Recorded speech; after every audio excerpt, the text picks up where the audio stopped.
Le Seigneur est le roi éternel.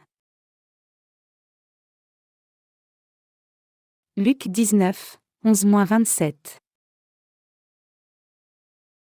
Ils écoutaient ces choses, et Jésus ajouta une parabole, parce qu'il était près de Jérusalem, et qu'on croyait qu'à l'instant le royaume de Dieu allait paraître. Il dit donc, un homme de haute naissance s'en alla dans un pays lointain, pour se faire investir de l'autorité royale, et revenir ensuite. Il appela 10 de ses serviteurs, leur donna 10 mines, et leur dit, faites-les valoir jusqu'à ce que je revienne. Mais ses concitoyens le haïssaient, et ils envoyèrent une ambassade après lui, pour dire, nous ne voulons pas que cet homme règne sur nous. Lorsqu'il fut de retour, après avoir été investi de l'autorité royale, il fit appeler auprès de lui les serviteurs auxquels il avait donné l'argent, afin de connaître comment chacun l'avait fait valoir. Le premier vint, et dit, Seigneur, ta mine a rapporté 10 mines. Il lui dit, c'est bien, bon serviteur, parce que tu as été fidèle en peu de choses, reçois le gouvernement de 10 villes.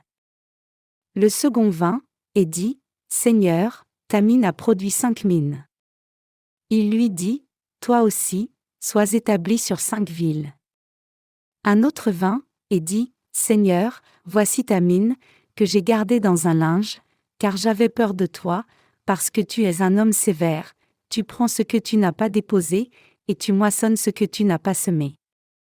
Il lui dit, je te juge sur tes paroles, méchant serviteur, tu savais que je suis un homme sévère, prenant ce que je n'ai pas déposé, et moissonnant ce que je n'ai pas semé, pourquoi donc n'as-tu pas mis mon argent dans une banque, afin qu'à mon retour je le retirasse avec un intérêt? Puis il dit à ceux qui étaient là, ôtez-lui la mine, et donnez-la à celui qui a les 10 mines. Ils lui dirent, Seigneur, il a 10 mines. Je vous le dis, on donnera à celui qui a, mais à celui qui n'a pas on ôtera même ce qu'il a.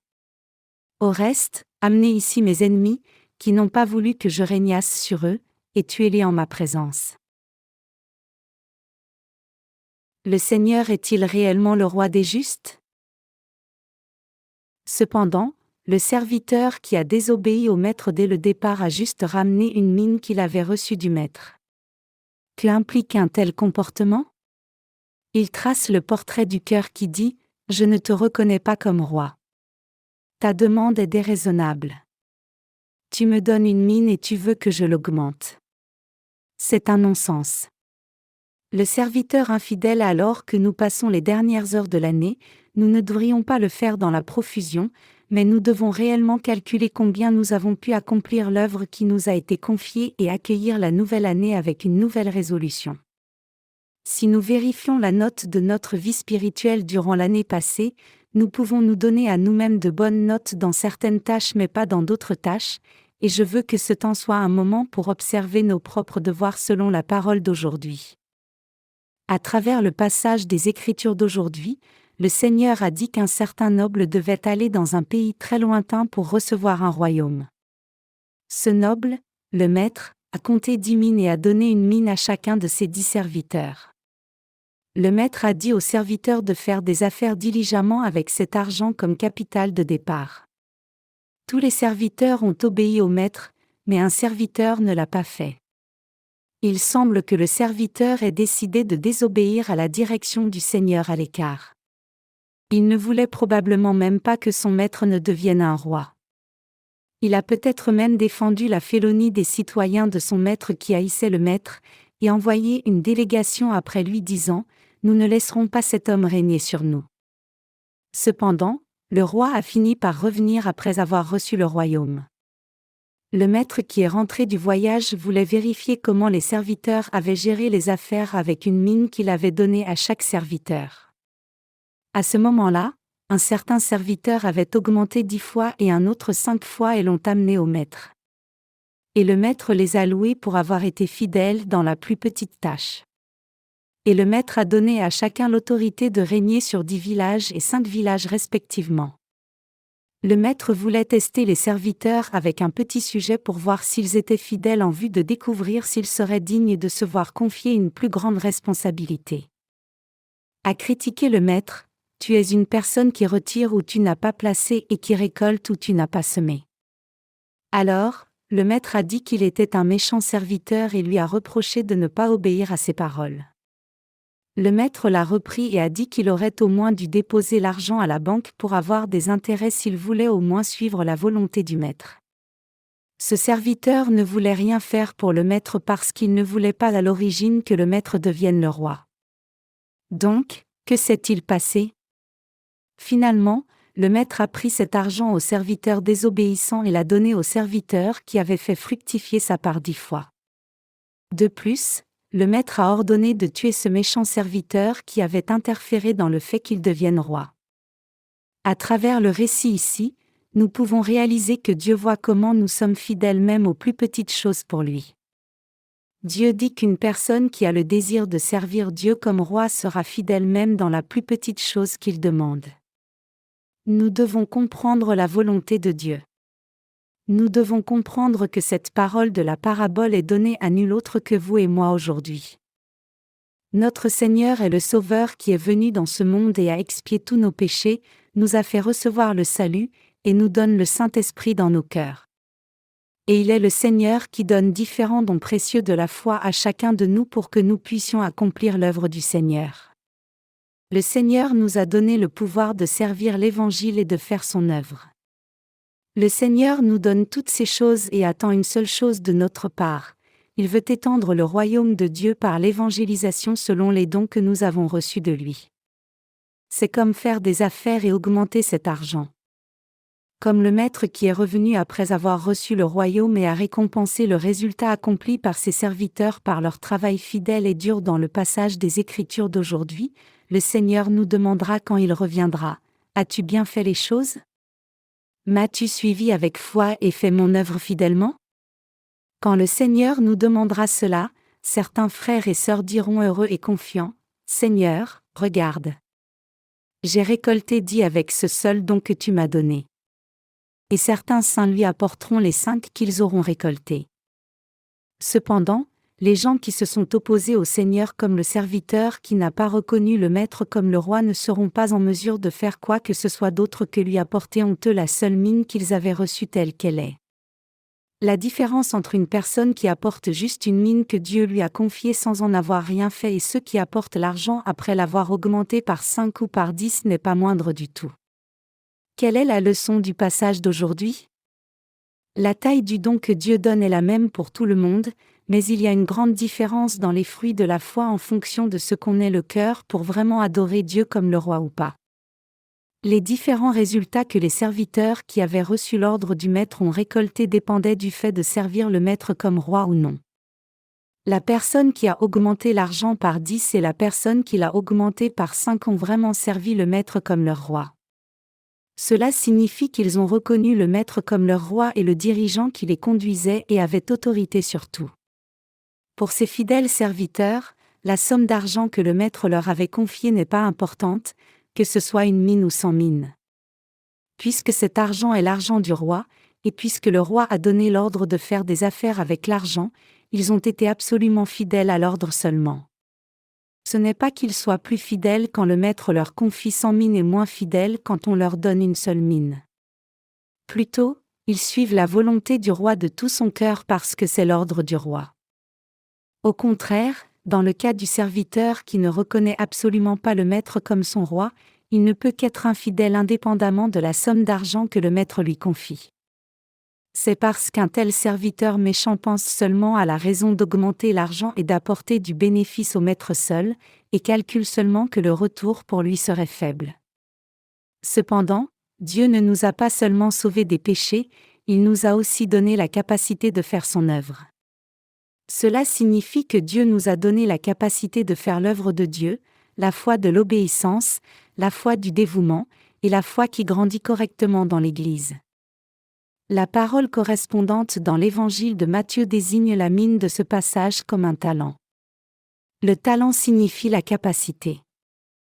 Il y a beaucoup de talents différents comme le talent de donner gloire à Dieu par la louange, le talent de s'occuper des enfants par l'éducation et l'exhortation, le talent de prendre soin d'autres croyants avec compréhension et du travail bénévole, le talent de la capacité financière et le talent d'accumuler des richesses, et le talent de servir l'Église. Dieu ne nous a pas seulement accordé la grâce du salut, mais nous a aussi donné beaucoup de capacités, comme celle-ci pour servir le Seigneur alors que nous vivons dans ce monde. Dieu nous a donné la sagesse de comprendre la parole correctement et le talent de transmettre la vraie foi avec assurance. Le Maître a donné une mine à tous les serviteurs, c'est-à-dire un talent, dans le passage des Écritures d'aujourd'hui. Cela signifie que le Seigneur a donné la plénitude du Saint-Esprit à chacun de nous qui croyons en lui. Le fait que le Maître ait donné une mine à chaque serviteur signifie que le Seigneur a donné à la base et de façon égale le Saint-Esprit à chaque croyant. C'est parce que les saints qui ont reçu le Saint-Esprit ont reçu la capacité de faire l'œuvre de Dieu avec le don du Saint-Esprit. Alors, quelle est la raison pour laquelle les serviteurs ont récolté des résultats différents alors que le Seigneur a distribué les dons équitablement comme cela? C'est le résultat de ce que les serviteurs avaient le cœur qui reconnaît et sert le Maître comme leur roi ou non. Alors que le Maître était parti dans un pays lointain pour recevoir le royaume, certains serviteurs ont suivi la directive du Maître avec toute leur fidélité, mais le serviteur qui ne voulait pas servir le Maître comme son roi n'a fait aucun travail pour le Maître. Finalement, quand le Maître est rentré en tant que roi, le sort des deux genres de serviteurs a pris des voies séparées. Si l'on considère vraiment le commandement de celui que l'on sert comme celui d'un roi et si l'on considère l'œuvre du Maître, alors la volonté et l'attitude du serviteur qui s'est vu confier cela ne peut pas être différente. Cela signifie que l'ordre du roi devient un ordre absolu et la parole que le roi a dite devient le but de sa vie. Donc, la personne qui place la parole du roi et la pensée du roi comme but pour lui-même et se rend totalement fidèle à ce but, c'est l'attitude de la personne qui reconnaît et sert le roi. C'est pareil dans notre vie spirituelle. Nous devons regarder en nous-mêmes et voir si nous croyons vraiment et servons le Seigneur comme le roi. Il est le Seigneur qui nous a sauvés et le Seigneur qui est devenu notre roi. Dieu est le Seigneur qui a créé l'univers et tout ce qu'il contient, y compris vous et moi, et le Seigneur qui nous a donné la vie éternelle à vous et moi. Quand vous et moi sommes tombés dans le péché et allions droit vers la destruction, Dieu qui est notre Maître est venu, nous a sauvés des péchés, et nous a donné une nouvelle vie. Le Seigneur est devenu notre Maître comme cela, nous a délivrés de la mort, et nous a donné une nouvelle vie. De plus, le Seigneur est le Maître qui nous dirige avec beaucoup de bénédictions dont nous pouvons être reconnaissants. Comme dans la relation entre un roi et son sujet, le roi ne doit rien à ses sujets, mais les sujets sont redevables au roi, et nous vivons aussi redevables envers le Seigneur. Les sujets peuvent vivre parce que le roi donne l'autorité et les choses matérielles, et les sujets ne vivent pas avec quelque chose qu'ils peuvent montrer par eux-mêmes, n'est-ce pas? Dieu, notre roi, nous a donné l'air, les chauds rayons du soleil, les grains et toutes les choses de ce monde, et l'environnement correct qui bénéficie à notre vie. C'est pour cela que nous pouvons continuer à vivre. Quand nous réalisons que Dieu a tout permis pour que nous en jouissions comme cela, alors nous ne pouvons que confesser Dieu comme notre roi. Serions-nous nés du ventre de notre mère par nous-mêmes, sans Dieu? De plus, après que nous soyons nés du ventre de notre mère, avons-nous fabriqué l'air nous-mêmes pour le respirer, fait le vivre-soleil pour recevoir les rayons du soleil? Avons-nous fabriqué l'environnement naturel? Toutes les bénédictions de la nature nous ont été données par la grâce de Dieu qui est notre roi.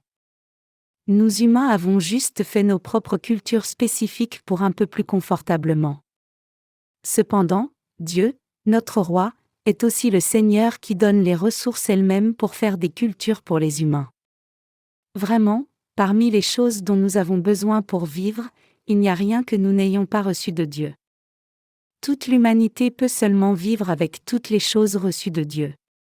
Même notre pensée et notre sagesse, notre santé et notre foi aussi, ne pourraient pas être à nous si nous n'avions pas reçu la rémission des péchés. Vous avez tout reçu du Seigneur, même le Saint-Esprit en vous, votre vie elle-même, et même tous les plans et les garanties de bonheur pour votre avenir. Nous devons toujours nous rappeler qu'il n'y a rien que nous n'ayons pas reçu du Seigneur. Alors, quelle attitude de cœur devons-nous avoir pour servir Dieu comme le roi? Le comportement qui se voit extérieurement diffère d'un extrême à l'autre selon que nous adorons Dieu comme le roi de tout cœur ou non. Dans le passage des Écritures d'aujourd'hui, le méchant serviteur qui n'a pas servi le maître comme le roi selon l'ordre du maître était injuste. Il pensait que le maître était un escroc et une personne indécente. Il pensait qu'il était injuste que le maître donne une mine et attende d'en recevoir 5 ou 10 en retour. Ce serviteur n'a même pas pensé à servir le maître comme son roi et n'a même pas eu à cœur d'être fidèle au maître parce qu'il ne croyait pas au maître. Il pensait juste que l'ordre que le maître lui avait donné était injuste, et n'avait pas foi en la récompense et la compensation que le maître allait lui donner quand il aurait rempli sa responsabilité. Cependant, qu'est-il arrivé par conséquent? Quand les autres serviteurs ont vraiment cru au maître qui leur a confié le travail, indépendamment du petit travail dont il s'agissait, et ont travaillé fidèlement avec tous leurs efforts, le maître a répandu sur eux une grande bénédiction et récompense, n'est-ce pas? Parmi les choses dont nous jouissons, il n'y a rien que nous n'ayons pas reçu de Dieu. Même la relation entre parents et enfants a été permise par Dieu, n'est-ce pas? De plus, les frères et sœurs, l'Église et les ministères dans l'Église, l'œuvre de Dieu, l'amour en Christ, et toutes autres choses nous sont données par le Seigneur. Quand nous reconnaissons et servons Dieu comme notre roi, alors, nous ne pouvons que confesser que toutes les choses dont nous jouissons comme cela viennent, avec reconnaissance, de Dieu. Nous sommes des gens inappropriés. Indépendamment du fait que nous soyons nés de nouveau en croyant en Jésus, nous ne pouvons être parfaits tant que nous sommes des êtres humains. Même si nous voulons toujours bien faire, nous faisons des erreurs de temps en temps parce que les êtres humains sont des êtres faibles. Les comportements humains ne peuvent qu'être imparfaits. Si le comportement humain pouvait être parfait d'une façon, alors il n'y aurait aucun conflit entre les gens, et les gens ne souffriraient pas de difficultés. Cependant, en contraste aux comportements humains, la foi qui croît du cœur peut être parfaite et complète. Donc, le Seigneur regarde nos cœurs, non nos œuvres. Si nous laissons toujours l'espace de nos cœurs vides pour le roi et concentrons notre attention sur la volonté et la gloire du Seigneur seul, alors un tel cœur peut être considéré comme parfait dans la présence du Seigneur. Quiconque est né de nouveau et veut servir le Seigneur, en lui peut avoir un tel cœur. Nous sommes des gens qui avons ces qualifications et des gens qui pouvons vivre comme cela. Même si nos comportements ne peuvent pas être à 100% satisfaisants parce que notre chair est faible, tout le monde peut recevoir le talent du Saint-Esprit et recevoir la bénédiction en accomplissant le ministère de Dieu avec ce talent s'il accepte juste Dieu dans son cœur au lieu de penser que le Seigneur qui nous a sauvés vous et moi serait un Dieu strict et horrible et rester à distance de lui dans la peur. Cependant, si quelqu'un est fatigué de l'œuvre de Dieu et ressent que Dieu en attend trop et se plaint seulement, alors cette personne ne peut pas servir Dieu comme le roi et déteste faire quelque travail que ce soit pour lui. Dieu possède tout dans ce monde. Dieu nous donne volontairement toutes ces choses, pour que nous puissions les recevoir dans le Seigneur, en jouir, et servir le Seigneur avec reconnaissance. Nous servons le Seigneur avec ce qui appartient au Seigneur, et nous mangeons, buvons, et continuons la vie avec les possessions du Seigneur. Nous donnons gloire au Seigneur et nous faisons l'œuvre de Dieu avec ses biens, et nous les partageons aussi avec nos prochains. Dieu est vraiment notre Créateur et le Roi. Le Seigneur devient notre Roi, le Roi pour vous et moi, quand nous croyons que le Seigneur nous a sauvés. Nous ne pouvons pas le servir comme le Roi correctement et le traiter comme le Roi parfaitement seulement parce qu'il nous manque de la foi. Le Seigneur devient notre Roi quand nous invitons le Seigneur pleinement dans nos cœurs. Jésus-Christ est le Roi pour nous qui avons reçu la rémission des péchés. Vous et moi devons absolument croire en ce fait. Le Seigneur qui est notre Roi est le Christ et le Fils du Dieu vivant.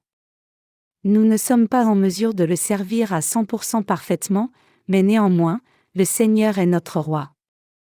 Cependant, quand nous commençons à mener la vie spirituelle avec un cœur qui dit « Je suis si fatigué et frustré des demandes irraisonnables pour te servir chaque jour. Je t'ai tellement donné, mais tu me demandes de me donner à toi continuellement, et je ne peux plus le faire », quand nous servons le Seigneur, alors le Seigneur ne veut plus être notre Roi. Nous devons donc croire que plus nous sommes dévoués et plus nous faisons l'œuvre du Seigneur, plus de bénédictions et de récompenses pourront nous être données par le Seigneur. Si nous n'avons pas une telle foi, le Seigneur ne reste plus notre roi et ne nous donne plus la bénédiction. Si nous faisons face à Dieu avec une foi vacillante et une pensée charnelle au lieu des yeux de la foi, Dieu pourrait un jour nous regarder comme un tyran. Cependant, comme le Maître a confié une mine à chacun des serviteurs, nous devons comprendre que si nous considérons comme précieux le petit talent qui nous a été donné et lui sommes fidèles, alors tout devient grâce et reconnaissance. Nous vivons dans ce monde avec le talent que Dieu nous a confié.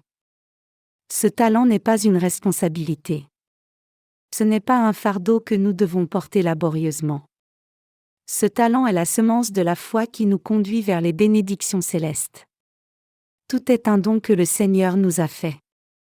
Quand nous regardons attentivement les choses qui nous sont données, il n'y a rien que le Seigneur ne nous ait pas donné. Le Seigneur nous a même donné notre vie et nous serions juste une poignée de poussière si le Seigneur prenait cette vie. Dans le passage des Écritures d'aujourd'hui, la raison pour laquelle certains serviteurs qui ont reçu une mine ont récolté beaucoup et certains autres non n'est pas autre que la différence entre celui qui a servi le Maître comme roi de tout cœur et obéi au Maître absolument, ou pas. Le serviteur qui a récolté 5, le serviteur qui a récolté 10, et celui qui n'a rien récolté ont chacun récolté ce fruit en utilisant leurs capacités respectives. Alors que nous recevons le salut par une foi aussi petite qu'un grain de moutarde, le résultat du travail que nous faisons avec nos capacités peut être différent comme cela en fonction de la taille de notre foi.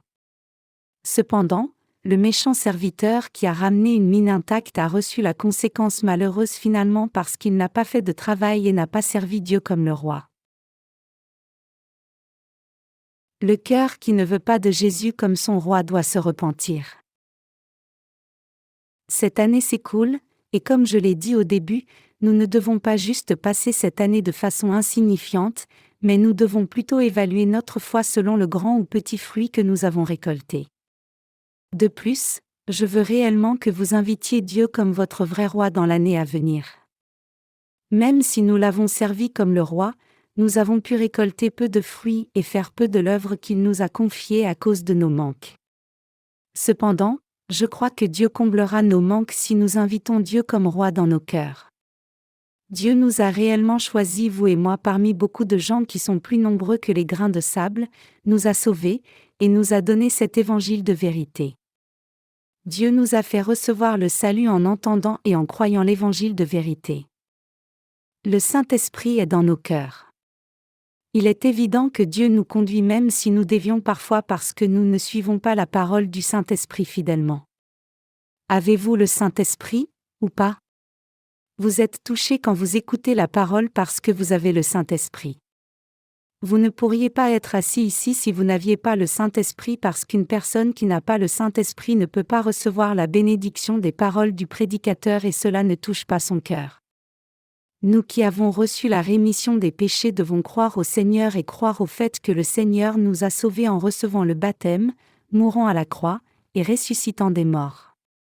Et nous devons toujours rendre grâce à Dieu quand nous vivons dans ce monde. Le Seigneur regarde nos cœurs, et il ne regarde pas la splendeur de notre apparence extérieure. Le Seigneur demande si nous le servons comme le roi de tout cœur ou pas, et nous juge sur la base de ce critère. Dans la parole du passage d'aujourd'hui, le Maître a loué les serviteurs qui ont augmenté l'argent en faisant des affaires. C'est parce qu'ils ont été des serviteurs fidèles qui reconnaissaient le Maître comme le roi même s'il y avait quelques différences dans les résultats qu'ils ont récoltés. Nous ne pouvons pas avoir autre chose ou quelqu'un d'autre comme notre roi. Les choses matérielles ou la sagesse humaine, les plaisirs charnels et les honneurs du monde ne peuvent pas être notre roi. Nous devons reconnaître et servir seulement notre Seigneur comme le roi. Dans la parole des Écritures d'aujourd'hui, parmi beaucoup de choses, la partie que nous devons voir avec une attention particulière est celle qui parle de la fin pitoyable de la personne qui n'a pas voulu que le Maître devienne le roi. Ce méchant serviteur a finalement souffert d'une mort terrible à la fin. Le fait qu'il ait juste gardé la seule mine de façon infidèle et a ramené au Maître exactement une mine est une des raisons, mais, à la base, c'est probablement parce qu'il a voulu interférer dans le fait que le maître ne devienne le roi. Ce serviteur a dit, « Car j'ai eu peur, puisque tu es un homme austère. » Dieu n'est pas un tyran étroit d'esprit. Le Seigneur est le berger d'amour et le Dieu Tout-Puissant qui pense notre situation et nos plaies. Il n'est absolument pas le Seigneur qui nous oppresse même s'il est puissant, et il est le Seigneur qui nous conduit vers l'eau de la vie et un pâturage paisible. Il est le bon Dieu qui nous permet de bien nous en sortir et d'être en mesure de recevoir la bénédiction. Refuser de servir Dieu comme le roi est donc l'attitude la plus mauvaise. S'il y a par hasard quelqu'un qui est un tel cœur, alors il doit s'en détourner. Nous devons activement servir Dieu comme notre roi. Si vous croyez que vous avez reçu la rémission des péchés et que vous êtes une personne précieuse, et si vous croyez que vous êtes un enfant de Dieu, alors vous ne pouvez que confesser Jésus-Christ comme le vrai roi et le servir. Les gens qui ne croient pas ni n'acceptent encore ce fait doivent vraiment servir le Seigneur comme le roi à partir de maintenant. Nous ne pouvons qu'être traités comme le méchant serviteur si nous ne servons pas le Seigneur comme le roi. Cela signifie que nous serons jetés dans une situation honteuse en amenant seulement une mine si nous ne servons pas le Seigneur comme le roi et allons contre lui et ne faisons aucun travail pour lui. Même si vous avez reçu la rémission des péchés, vous perdez tout honteusement à la fin si vous n'acceptez pas le fait que Jésus-Christ est votre roi. Par conséquent, vous serez détruits. Cette année se termine maintenant, et l'année prochaine approche, et l'année suivante viendra aussi rapidement. Mais je veux que vous sachiez que le temps qui passe ne se répète pas éternellement et qu'il viendra finalement un temps de jugement un jour. Nous devons inviter Jésus-Christ comme le vrai roi dans nos cœurs à ce moment précis pour nous préparer à ce jour-là. Nous devons prendre la décision rapidement. Jésus-Christ est vraiment notre roi. Jésus-Christ est le Seigneur qui nous donne tout à vous et moi. Quelle serait la raison pour que vous ne receviez pas le Seigneur comme le roi dans votre cœur? Quelle serait la raison de refuser de servir le Seigneur comme le roi? Seul notre Seigneur est le vrai roi. Si nous reconnaissons le Seigneur comme le roi, je crois que le Seigneur répandra finalement sur nous l'autorité et la bénédiction que le maître de la parole d'aujourd'hui a accordée à ses serviteurs. Croyez-vous? Si nous reconnaissons juste le Seigneur comme le roi, alors le Seigneur qui est notre roi nous donnera le pouvoir, l'Église, un conjoint, du travail à faire, et toute chose même si nous sommes un peu insensés et avons des manques. Le Seigneur n'est pas un tyran, mais un roi bon et sage. Le fait que le Maître ait donné une mine à chacun des serviteurs signifie que le Seigneur a donné la grâce du salut à tous de la même manière. Cependant, le méchant serviteur ne reconnaît pas le Seigneur comme le roi et ne peut que périr à la fin. Je sais qu'il n'y a personne parmi nous qui ne veuille pas servir le Seigneur comme le roi. Je crois qu'il n'y a pas de saint qui amènerait juste un seul talent qu'il aurait reçu dans la présence de Dieu parce qu'il n'aurait voulu faire aucun travail pour lui. Il n'y a aucun méchant serviteur parmi nous. Si vous êtes tous des gens qui venez à l'Église, suivez la parole de Dieu, désirez toujours suivre le Seigneur qui est notre roi même si vous avez des manques, et confessez le Seigneur comme Christ dans votre cœur, alors il n'y a pas de saint qui finirait avec un résultat si malheureux que celui du serviteur méchant. Notre confession est toujours comme celle de l'apôtre Pierre, « Tu es le Christ, le Fils du Dieu vivant ». Nous croyons en Dieu qui est le Sauveur, le Roi, le Créateur, et le Seigneur qui nous donne tout. Qui a une telle foi? Croyez-vous comme cela? Le Seigneur nous a donné une telle foi à vous et moi. Il a absolument donné toutes choses et nous les avons reçues. Qui en dehors de Dieu nous donnerait l'air, nous donnerait un bon environnement, nous donnerait la paix dans nos cœurs, expierait nos péchés, et nous donnerait de la nourriture. Seul le Seigneur nous donne de telles choses. Nous sommes juste reconnaissants au Seigneur. Même si nous sommes tous des gens qui reconnaissons que le Seigneur est devenu notre roi, il doit y avoir eu beaucoup de manquements dans l'année écoulée. Et nous ne pouvons pas dire que nous n'aurons aucun manquement à l'avenir non plus. Les Écritures disent, « Ne jurez, ni par le ciel, ni par la terre, ni par aucun autre serment, et donc, nous ne pouvons prêter serment à la légère. Et nous ne serons pas non plus en mesure de tout bien faire à l'avenir. Cela signifie qu'il n'y a pas de telle garantie. Cependant, une chose que nous pouvons confesser avec confiance, c'est que seul le Seigneur est le Roi et Dieu qui nous a sauvés. Je crois que le Seigneur connaît tout de notre situation et nous aide absolument si nous reconnaissons Jésus-Christ comme notre Roi de la sorte. De plus, je crois que le Seigneur vous donnera la force de servir le Seigneur fidèlement, vous bénira, et accomplira tout pour vous. Il le fera absolument. Les Écritures disent, « Demandez, et l'on vous donnera, cherchez, et vous trouverez, frappez, et l'on vous ouvrira. » Qui est le Seigneur qui nous dit cela et accomplit toutes choses de la sorte? Qui est le Seigneur qui agit comme cela lorsque nous cherchons et demandons? Ce n'est autre que Jésus-Christ. Donc, nous devons servir et reconnaître le Seigneur dans nos cœurs. Même si nous le reconnaissons comme le Roi dans nos cœurs, il y a des moments où nos actions ne coïncident pas avec nos cœurs. Malgré cela, le Seigneur nous nourrit et nous dirige si nous servons le Seigneur au fond de notre cœur. Je prie que le Seigneur vous donne toute la foi et le talent précieux de le servir fermement comme le Roi. Je prie que le Seigneur vous donne un tel environnement, les choses matérielles, et les bénédictions pour que vous rendiez grâce et soyez fidèles au Seigneur. Je crois que Dieu connaît notre cœur et qu'il nous donnera toutes choses comme cela. Alors que nous regardons dans nos cœurs au moment de revoir l'année passée, nous devons confesser que nous n'étions pas parfaits dans le service et le culte au Seigneur comme notre Roi. Confessons à nouveau avec un cœur nouveau et reconnaissons le Seigneur comme le Roi de nouveau. Alors que nous passons une autre année comme cela, ayons un temps pour cela et prenons la résolution dans nos cœurs de servir le Seigneur comme le Roi encore plus fidèlement même si nous avons des manques. Je veux que vous croyiez à la direction du Seigneur dans l'année à venir aussi, croyez en l'aide du Seigneur, et confessez le Seigneur comme le Roi éternel alors que vous vivez pour le Seigneur dans l'année à venir aussi. Je crois que nous serons capables de rendre gloire au Seigneur par une telle résolution. Même si nous n'avons pas récolté 10 talents, je crois que nous deviendrons des gens fidèles aux choses même les plus petites et nous consacrerons à récolter encore davantage de fruits dans l'année à venir, et recevrons davantage d'autorité et de bénédiction du royaume des cieux. Je donne gloire et louange au Seigneur qui nous a accordé un tel cœur et un tel temps.